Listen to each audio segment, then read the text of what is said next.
Okay, so we can try these ones as well. Okay, we want to find a common size denominator. So in this case here, I have a 1/4 fraction plus a 2/3 fraction. Okay, so I'm going to draw my 1/4 fraction in. Okay, so there's my 1/4 fraction. I'm going to draw a 2/3 fraction in here. Okay, so then when I add these together, what am I going to get? Well, again, I can't really add or count if I don't have the same size pieces. So I want to do my divisions, which means I'm going to divide this into groups of 3 to get 12ths. Okay, and I'm going to divide this into groups of 4 to get 12ths.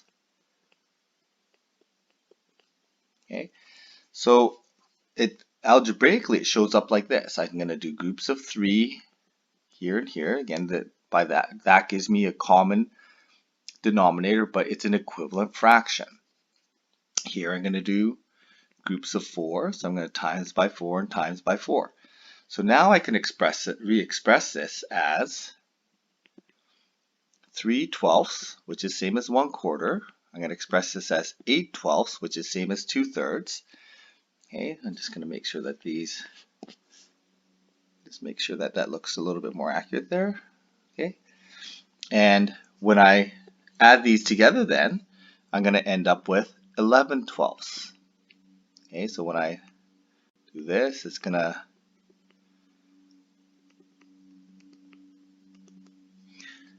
okay, so I have 3/12 and 8/12 added together to give me my 11/12 solution.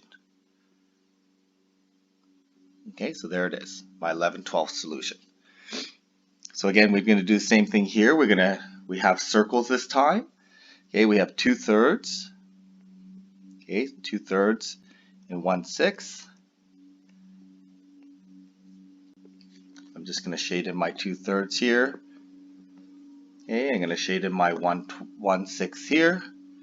Okay, we need a common size piece. Well, it looks like the thirds can be divided up into common sized 1/6 pieces that I have here. So I do groups of 2.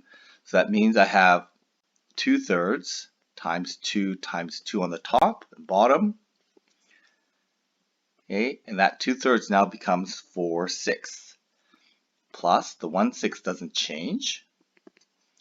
So it's going to look like this. It's going to be 4/6 plus 1/6.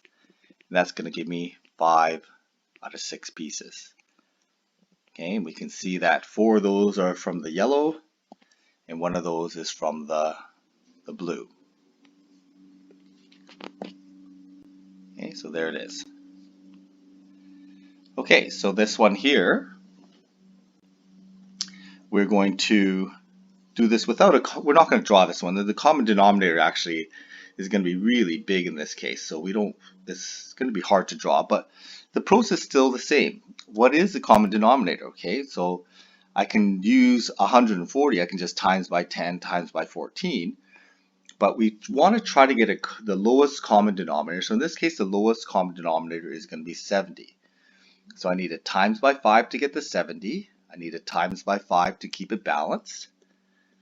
I need a times by 7 here and a times by 7 here. Okay, so when I do that, I'm going to end up with 25 over 70 plus minus. So I'm going to minus a negative means I'm going to add. Okay, so I want to change that. Okay, that's less confusing. And then I can now add these together. I have the same size pieces, so I'm going to count 25 here, 21 here, so I get 46 1/70th pieces.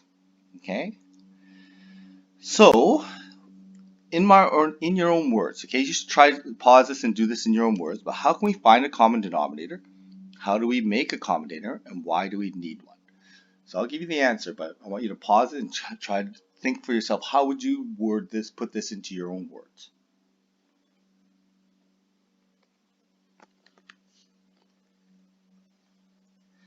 Okay, so how do we find a common denominator?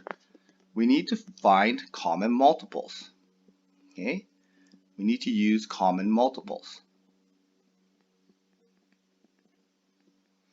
Okay, so that's how we find a common denominator. Okay, how do we make a common denominator? We make common denominators with factors.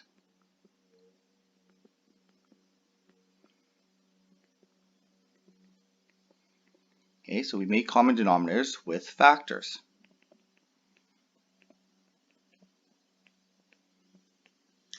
Okay, and then why do we need a common denominator? Well, we need the same size pieces to count. Okay, so we need same size pieces. Okay, that's what a denominator is. Okay, the denominator is same size pieces to count, which is add and subtract. Okay, so that's really important to make sure that you have this idea of why we do it, how we do it. So what I would like you to do is I'm going to show you a video of how to use this visual fractions using fraction circles. Okay, and I want you to do some practice with this as well. So I want you to do at least 5 examples of practice on your own to see how you get the same size piece and how the proportions help you get those same size pieces.